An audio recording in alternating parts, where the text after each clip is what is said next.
When people feel that they are superior to other people and they persecute those they do not rate as highly as they rate themselves, the world becomes a dangerous place and wars begin. Members of the European Union are equal to one another, and peace has been one of the consequences of this great European project. At the beginning of this film, there is some real film footage of the liberation of Paris in 1945. There are some disturbing images in that part, especially at 1 minute and 10 seconds into the film.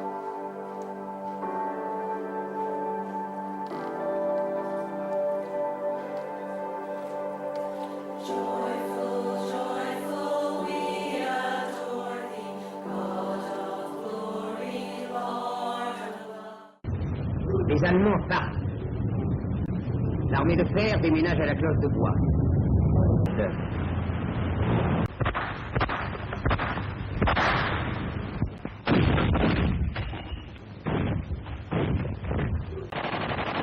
Les rafales traversent les places. Mon rythme se bat. La lutte commencée avec des pistolets, presque à main nue, se poursuit avec des armes prises à l'ennemi. On voit des chars. On les dit retourne. Magique. Le peuple de Paris est à l'affût. Son premier char, il l'a pris à l'adversaire. Et il sait s'en servir.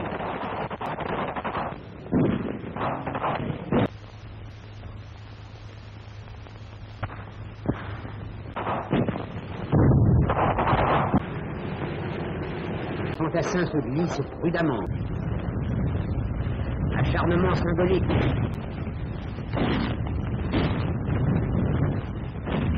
Esquive qui riposte. Les chars montent. C'est une chasse à droite.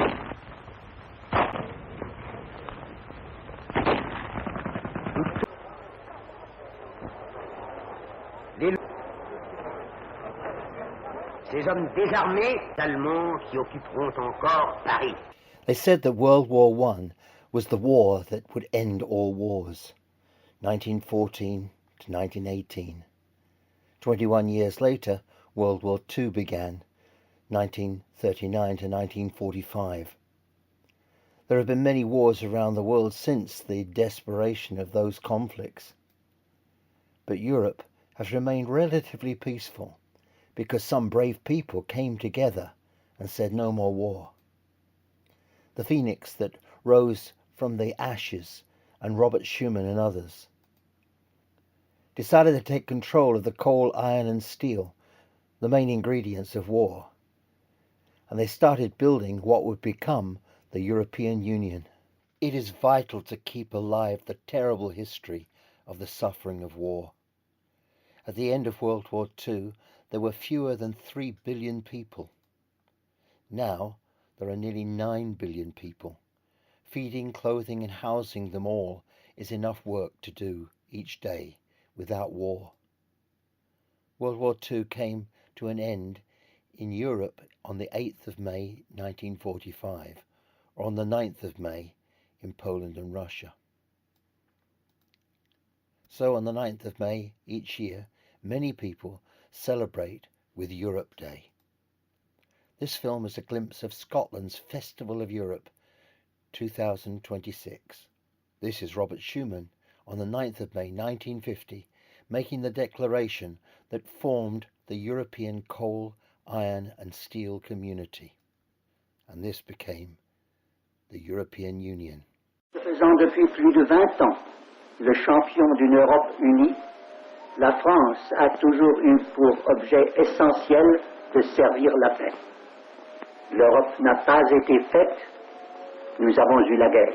L'Europe ne se fera pas d'un coup, ni dans une construction d'ensemble.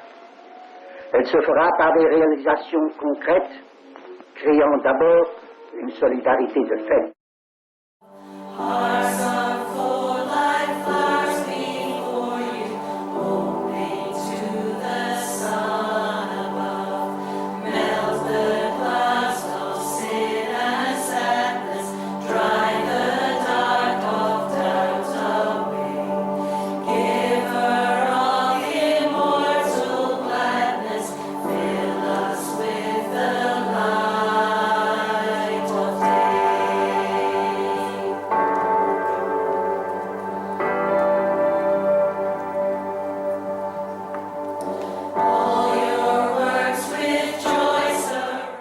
My name is Svetlana Borisenko. I am from Ukraine.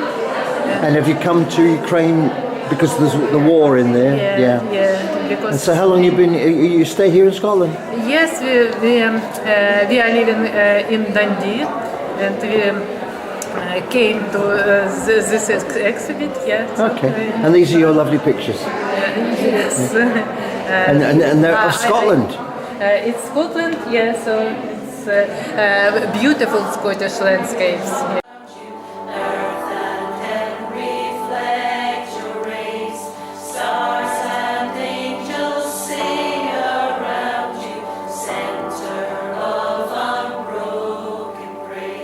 You've come today, but why?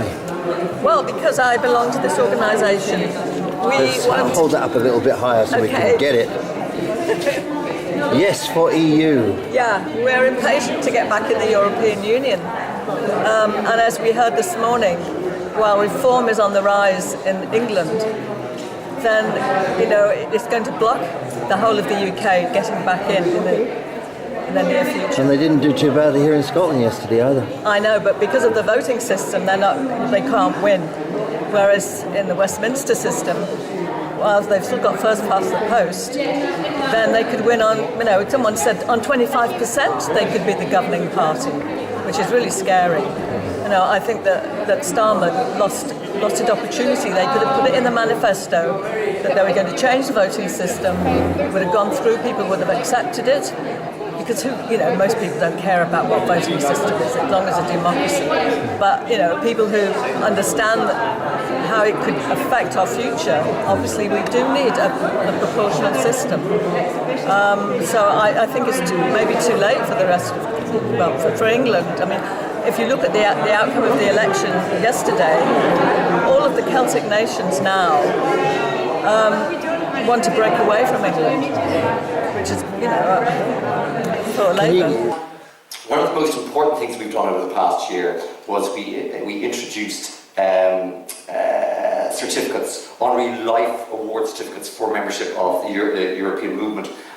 We actually have those certificates now that we'd like to present in person. Neil Dunn, can you come up and receive yours, please?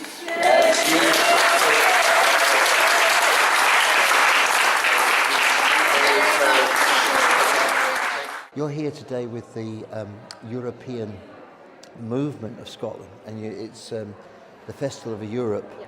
So now, why are you here? Well, I mean, the proper reason I'm here is because I'm on work placement with my course at University of Strathclyde. I do a master's in diplomacy and international security, and one of the options was to take on the work placement and do that instead of writing more essays. But I guess the other answer you'd like more is that I am a staunch supporter of Europe and of the rejoining of the EU. I think that's what enticed me to do this work placement as well. I remember Brexit happening when I was like 10, 11 years old, and I remember the devastation that occurred within like my family and stuff like that, being really shocked by the outcome. So I think I've just grown up with a very like pro-EU, pro-European mindset. And yeah, I think like at least Scotland deserves a place in the EU. We never wanted to leave, so it really makes me mad that we were forced out of it. But it is what it is.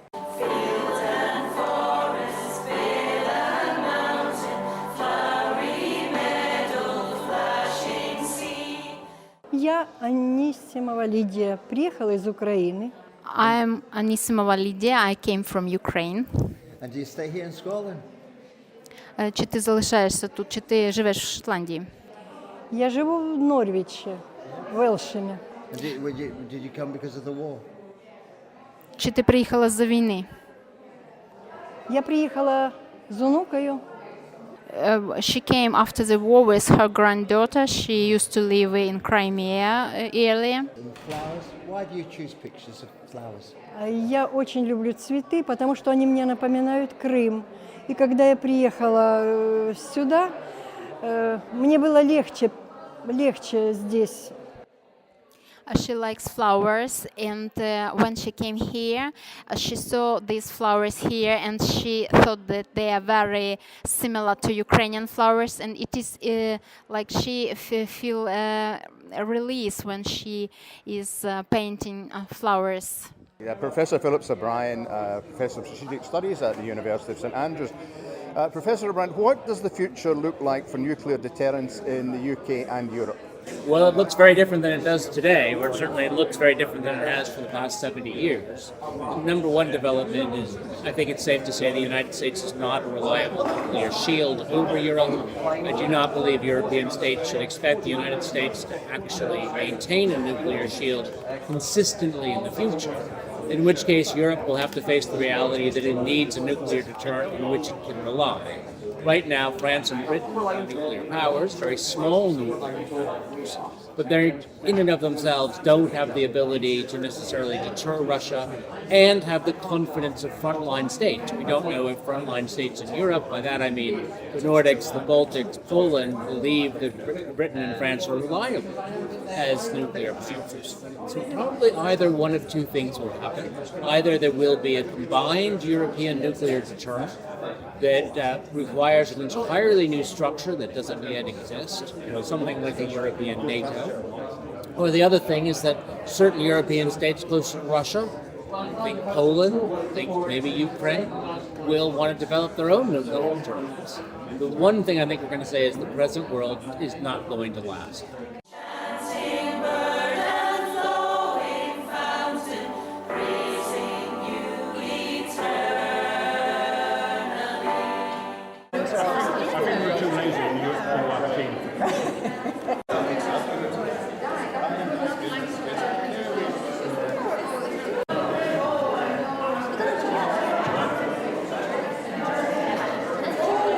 My name is Richard Williams. I'm involved in an organisation called International Voluntary Service. We organise voluntary projects, mostly for 1 to 3 weeks, mostly in the European summer, but we have longer term projects and projects at other times of the year and in other hemispheres. As an example, we have projects in Iceland involving photography, even in the winter, when obviously daylight is a problem, and in the summer, daylight is too much of a problem because there's no night. In Finland, our projects, they also have the same problem about no night, but the midges are bigger in Finland apparently than they are here. Bigger than in Scotland? Bigger than in Scotland, yes. I went to a project in Vladivostok, and in February the sea was frozen, so people were fishing by making holes in the ice. And we were looking for a vegetarian menu. We found mushrooms growing on the trees above the snow level, and there was also seaweed available. So there was a little bit of vegetarian food, but in the summer it was more plentiful. 60 years ago, a volunteer did a project in Italy, Locri, and he went back in 2023, and he found his project was still there, and the notice about his bridge was still there, and he decided to fund the publication of this brochure of people's voluntary experiences. So there's, because we, as an organisation, we go even longer, for 95 years. Hello ladies, lovely to see you here, thank you for coming. This installation is about a piece of Ukrainian front line. It is made by Ukrainian lady Oksana Tverdohlibova, and it is about the war, about the forest, which was rich and big and very nice and beautiful, and after Russian missile and drone attacks it turned into just what you can see now. It's a story of a forest, of a nature, of a piece of nature near the front line. How does the nature, if you ask, how does the nature really feel? Oksana, my name is Tverdohlibova Oksana. And you're the artist, right? Yes, it's my work, and it was created special for this event in French Institute, and this exhibition called The Land, and for me was important to express my feeling about our land, about Ukraine, and that's why I presented here two works. First one is Under Pressure. It's a triptych of three-wall paneling. and group of was that told about Forest Wonders. It's like our soldiers name it. It's Serbiansky forest in Lugansk district in Ukraine, and it was beautiful, big, huge green shield of Ukraine before the war. But now it's a front line, and it's our shield from Russian occupation. And soldiers there called it Forest of Wonders, Forest of Miracles, because if you survive there, it's a real miracle.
David Hennig. The City of London Financial Services are the jewel in the UK's economy. It is a truly global player. Is that sustainable in the new world order? And what can UK finance do to stay globally competitive? Well, interestingly enough, the UK Financial Services is the centrepiece of globalisation through Lloyd's of London. Apparently, as I speak to people around the world, that is a unique body, which is what brings so much into London beyond it, and it can't be replaced at the moment, but other countries are trying to replace it. So the question for the UK is to understand why we have that great strength in financial services. It's because we're trusted players, it's because we have institutions like Lloyd's of London, and then to cherish them and to build upon them rather than to kind of ignore it or not to understand quite what we've got. So I think it's all about understanding our position in the new global order. There's inevitably going to be competition, so we'll have to stay on our toes, and it's not all the UK has in terms of strengths. That is based upon the trust that people give to our legal institutions and our whole legal order, so we have to protect that as well. So we need a firm legal order to be a global player in financial services or any other sector. That's where it all starts from. So my word is my bond is our USP. My word is my bond, and my law will be something that we respect is even more so. We have this hundreds of years of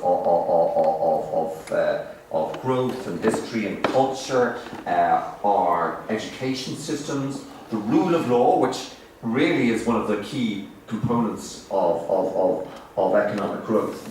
And then I just to address that lady, that made the point there about agency, what can we do? Because it did come up, didn't it, throughout this, that everything, unless we get a reform government, and I think what's clear to me after the last few days is that all that nonsense in Britain about our ridiculous voting system, creating stable government, the Labour Party, the Conservatives, we need to move beyond that. We need PR. You've got to remember, this is not anti-democratic. Anti-democratic is reform getting in, because they're going to get in on a minority. What we need is a system of politics, a system of voting that will allow us to elect the people that we want, and then reform will not get anywhere near power, because 70% of us don't want them near power. I'm an artist, Ukrainian artist, and I came in Edinburgh to introduce some of my art. This my work, Dreamland. It was made on the glass, and I used special paint with prisma effect. And this my work, I call it Ammonite. It made with mixed technique. I used polygraphic material and, of course, acrylic paint. Hi, I'm Martina, and I work for the European Parliament Liaison Office in London. All right. And you're here in Edinburgh today. Why are you here? So we are here because we love Scotland, and we are here to promote a bit our office, the job we do, our different programs we have, and in general, it's our second year here, and we enjoy it very much. Why should the UK align with Europe, and will the EU do deep deals with the UK in the age of Farage? It's a very good question. I think why the UK should align with Europe is a matter of geography. Europe is the closest neighbour, it's the biggest market. Most of the imports, or the majority of the imports to the UK come from Europe. UK is still exporting almost half of its goods export to Europe, so there's close ties. But there are also cultural, political ties, there are family ties, and maybe most importantly, security ties. So UK security depends on collaborating with the European neighbours in order to protect itself from the Russian threat, hybrid threats, and others. The question on the EU and Farage, I think, is an interesting one, and it's very difficult to speculate on that. But I think what we've seen with, for instance, the Italian government, with Meloni, who was a very Eurosceptic person coming to power, is actually aligned with many other European countries on many important issues, such as Ukraine and others, because there was a need, a national interest in doing so.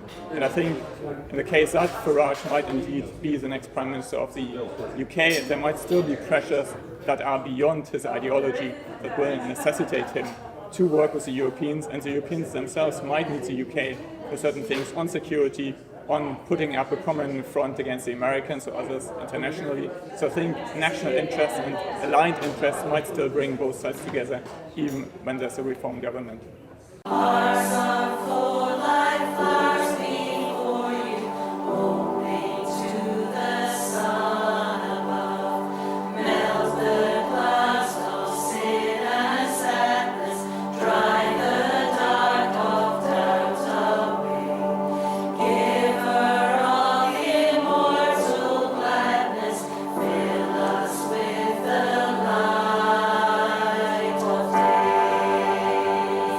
Hello, I'm Stephanie from the Edinburgh Bookshop. And what's so good about the Edinburgh Bookshop? Well, we are a great independent bookshop on Bransfield Place, and we have a good selection of books for adults and children. We also do a lot of events, like today as the Europe Festival. And so why did you choose this festival? I mean, couldn't you have gone somewhere else, but why did you choose this one? I think Europe is very important. I'm French myself, and I consider myself very lucky to be able to live and work in the UK. So I think it's obvious we should all be together. My name is Gillian. I'm one of the volunteers helping out at the festival today. And what is it you're doing? So effectively, we are offering a free competition in conjunction with Interrail. And the competition is available to anybody between the ages of 16 and 30. The prize is phenomenal. It's a 1 month pass to travel on the trains across Europe, and you would be able to have 7 travel days within that 1 month period. So a phenomenal prize. So that's the first thing we're promoting. We're also promoting a new resource which is being created, which is a quiz. we would send the quiz to you in electronic format. It's an ideal resource to use with the upcoming Eurovision Song Contest next weekend.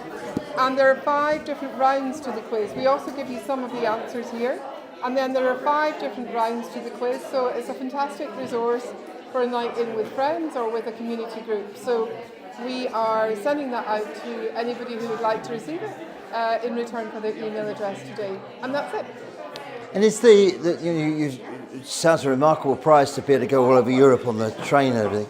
But the European Union did, before Brexit, I don't know if they do it still, but the young folk who'd sort of just coming out of school, 18 years old or something, they could get a ticket, Interrail all around Europe. Is that still going? I don't think it's ever been free here in the UK. Yeah, well, it was while we were in the European Union, but not hardly anybody uptook it because nobody really knew it was there. And that was so much of the problem with the European Union, because if you take the English Parliament down in Westminster, they have a programme every day telling you what happened there on the radio, and they report it a lot. But the European Parliament was hardly ever broadcast. And therefore people didn't really know the benefits of it all. I didn't know about that, and I do have a young daughter, but I'm a great advocate of interrailing because I did it when I was 20 for a month, and then I did it again last year. So we had a 2.5-week trip last year, and I've just booked a new one for this year. So we're having 18 nights in Italy. So we're doing just a single country pass this time, which is a bit different. Hi, I'm Kirsty. And I'm Mary. And what are you doing here today at this festival of Scotland and Europe? So we're here as part of the British Council to talk about the English Language Assistance Programme that we both work on. Yeah, so basically we're advertising our programme for the next year, so 2027, 2028. And we basically help people go abroad to teach English. So we have positions in a variety of countries, some in Europe, some out with Europe, like Argentina and Canada. And yeah, it's available to a wide range of people. You don't have to study languages. But yeah, some have language requirements, age requirements, but yeah, you can find out more information on our website.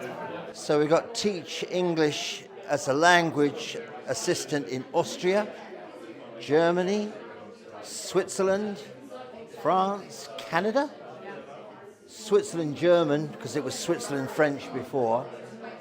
You don't do Romansh as well, do you?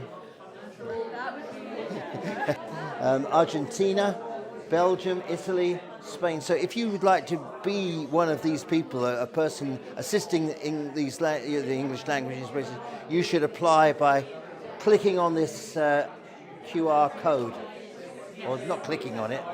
Yeah. This is our main one for our website. And the applications for the 2026-27 have closed now, but 2027-28 will be open at the end of this year. Language and joining other people's societies and being accepted by people. I think for me, I have a colleague who does called Tim Nash, and I would ask you to look him up on LinkedIn. He has a language school even in China, and Tim talks about, and I believe this myself, because I grew up in a bilingual family. My mother was Antonietta Venditozzi, and my father was Alexander Elliot, and so I'm actually Angela Elliot Matisse. I married a Frenchman. But I think when you speak different languages, what it does is it gives you a different perspective on life. You understand, especially if you grew up in a multilingual household or a multilingual family as we did, then you see the world very, very differently. You see it from those different perspectives. I had a grandfather, for example, who was very proactive in Glasgow. Tony Vendi was what he got called, and Antonio Venditozzi. He actually was the representative of the housing committee, the council housing committee in Knightswood in Glasgow. But he would say things like, and we found it hilarious as kids, he would say, away and take a walk to yourself, with a wonderful lilting accent. And it was only later when I went to the Casa d'Italia and I was 8 to 12 that I understand he was translating deliberately, or not deliberately, but literally, the Italian, Storti fare una camminata. But, you know, that's the key. Grew up in that community. But I think also, actually, Tim, to go back to Tim, Tim talks about the fact that even the word in Chinese for language is, you say, do you have the gateway to French, or do you have the gateway? They talk about that's the literal translation of Chinese, and I think that's a beautiful way to describe what language does. And then I describe what is my own experience of, you know, I do speak Italian. You know, recently I was at the NATO event in Toulouse, and I met the commander of the Italian military, and I've never met the man before. But I could say, sono metà italiana e metà scozzese. Non parlo bene italiano. But he says, that doesn't matter. And then it was done. That came down. He shook my hand warmly, and then he was interested to know, obviously, what our technology from our company is in order to, you know, so that we can get joint capability across the NATO nations. And I think also, you know, if we're, for example, I was always in businesses. I was sent originally in the 1980s, where we hadn't taken advantage of being part of the EU. And I liken that at the moment to actually we've lost 10 years of being aligned with Europeans. You know, we haven't had our kids being able to go there through Erasmus, which thank goodness has come back. But that we're in that position as well where things are broken. We've lost a lot of trust. We've lost a lot of power. As some of our diplomats would say, the greatest squandering of power in the Brexit event, but I know that's not what you asked me to talk about. But I think when with those jobs, when I was hired by Imperial Chemical Industries, ICI, I was with the Nobel's Explosives, and then I was also with the Polyurethanes Division. And I was there to export, to integrate, to work with the French and German and Italian and Spanish, etc. But when you could get on board the French and German managing directors, because I'd walk in speaking French and say, mais non, monsieur, non, Fernand, je suis écossaise, je suis pas anglaise, or je suis pas juste britannique. And suddenly that wall came down again. But the fact that you were speaking to them and you could talk about literature, and I knew Brassens, and my first love of music was, believe me, this is true, was Charles Aznavour. At 8 years of age, I heard his voice on television at our home in Knightswood, and I was smitten by the language more than anything else. And that passion for their culture and their language comes across. And for the Germans, as I said to the German space commander, when I first met him about 2 years ago, that I spoke Mittelhochdeutsch, which I learned at university. And I would say, and I'd say, what do you mean? And I said, well, I've read Walter von der Vogelweide and the Minnesänger in an original text, 12th century text, like reading Beowulf in English, which I haven't done, by the way. And then I would start and quote that, and I would say, ein Ritter so gelehret was, dass alles, was in Bücher las und darin gefunden hat. I'll stop there because that's about all I can remember. But that is enough for them to just be bowled over, and suddenly walls come down. You start trusting each other. Human beings trust each other. That's how we do things together. That's how we do diplomacy.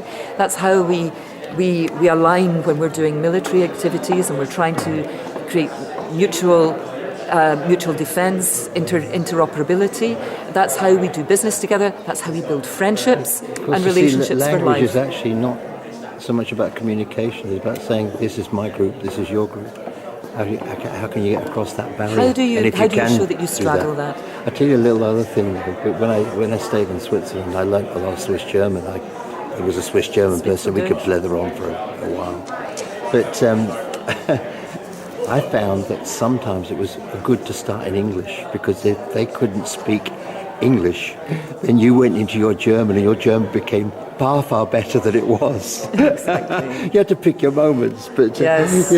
If you're not master the language completely, start in English so that they know that you are British and you're not a native, and then they'll forgive you when you make mistakes. I mean, I think I first really picked that up. I had people I knew in Holland. The children went to Dutch kindergarten. He was French. She was English. Their best friends were German. So the Waynes just went all this way. I've done a lot on the Scots Lead too, because that's something that we've been losing. I'm Gabriel from the University of Edinburgh's Centre for Open Learning. And what are you doing here at this festival today? We are here to celebrate language learning and advertise our language courses. So through the university, we run language courses in a variety of languages from across the world at various different levels, and these are open to staff and to students and to the wider community, and we're here to encourage language learning through that. I'm Logan, I'm Education Policy Officer for ESN UK. And I'm Neve, and I'm the Secretary for ESN UK. So tell me all about it. What is it? Erasmus Student Network UK is the UK section of, or the UK national organisation, I should say, of the Erasmus Student Network, which is the largest student-run network in Europe. The whole idea of this is that we provide a space for international students when they're here in the UK to sort of find their own community whilst they're here and integrate better and find friends and have something to actually do and leave a better experience. So we existed before, we have actually existed since 1991. All right. But what this does do is it's kind of acted as supplementary in the last few years since we left the EU. We left the EU in 2016, and with it we lost our Erasmus funding. Because of the Erasmus funding cycles, we actually had Erasmus Plus funding until 2021. So we've had about a 5-year period where we've been relying on the Turing scheme. That was the replacement. You could say a lot about the Turing scheme, but what is generally understood is that it's pretty badly underfunded. And how are you involved with it? Well, I've helped a lot with the advocacy that we do in ESN UK. Beyond what we do for the international students, we obviously help campaign for more opportunities, and we've both been involved in campaigning for Erasmus Plus to come back. And we work with stakeholders across the UK to make sure that this is a real success for young people and to make sure that these opportunities continue for all.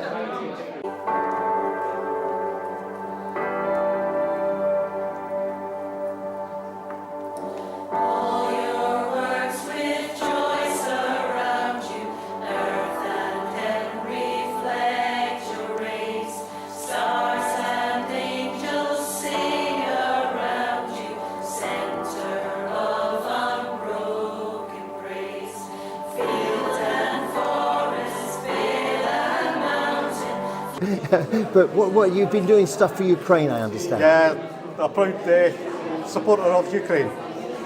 What have you done to support Ukraine? Stand on Princess Street every week with the Ukrainian Defence campaign that's based in Edinburgh, and help us as much as I can with donations, cash, Starlinks. All right, so Starlinks, this is the internet that comes from Mr. Elon Musk's satellites, and so you're providing the funding for that, are you? Yeah, and I bought 2, and it's been sent direct to frontline troops. Dare I ask how much that costs?